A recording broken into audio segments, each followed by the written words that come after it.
suggest that you explain to them, I think they're only hearing a flat out, oh, it's impossible, and just, could you explain to them what is required to, as inputs into soil to make it fertile?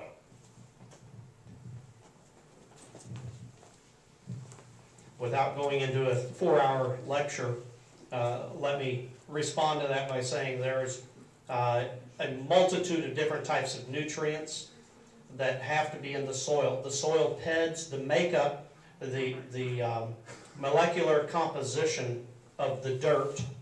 A soil scientist and a good farmer would slap me upside the head for calling it dirt.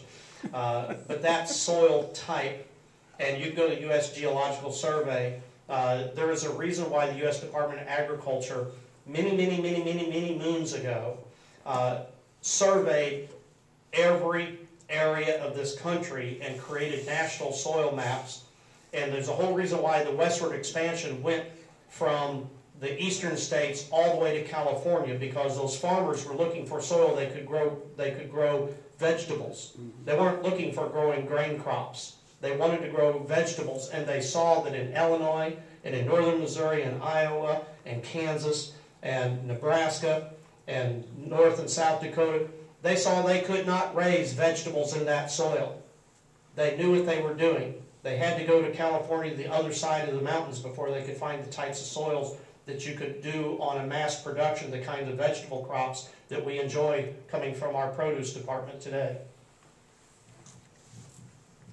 I'm not sure I agree with that statement, but I am not going to dispute it. I don't have really the scientific background to argue otherwise. I just think that, you know, if you have soil, basically soil is a combination of organic material, a certain amount of sand, and a certain amount of silt. If you look at the triangle that they use to classify soils with, it's basically those three things are what make up the soil. The organic material, which is basically, you know, decayed plant material, and then there's also things like pH and acidity and stuff like that too.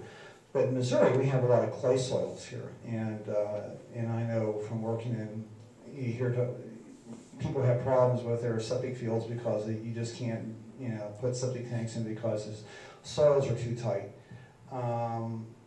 But I think that as long as you have a reasonable amount of, I mean, you certainly have to have certain soil types to grow vegetables, but I think that's a fairly complicated issue, and you know. I didn't mean to overstate what I was saying. Is what I meant. You could grow vegetables in this soil, but not to the degree, not to the volume, the size, or the production levels that you can in soils out in Northern California and in Rhode Island and other parts of the country. Yes, you could do it, and the thing is you're not going to get the kind of quality produce that's going to sell next to the produce coming from those other parts of the country, the produce aisle, and you're going to have to supplement it. And the longer you go, no matter how much you supplement it, you're going to deplete that soil because it won't hold the types of nutrients necessary for those carrots or for whatever that vegetable is, and therefore your quality is going to go down no matter how much you keep supplementing.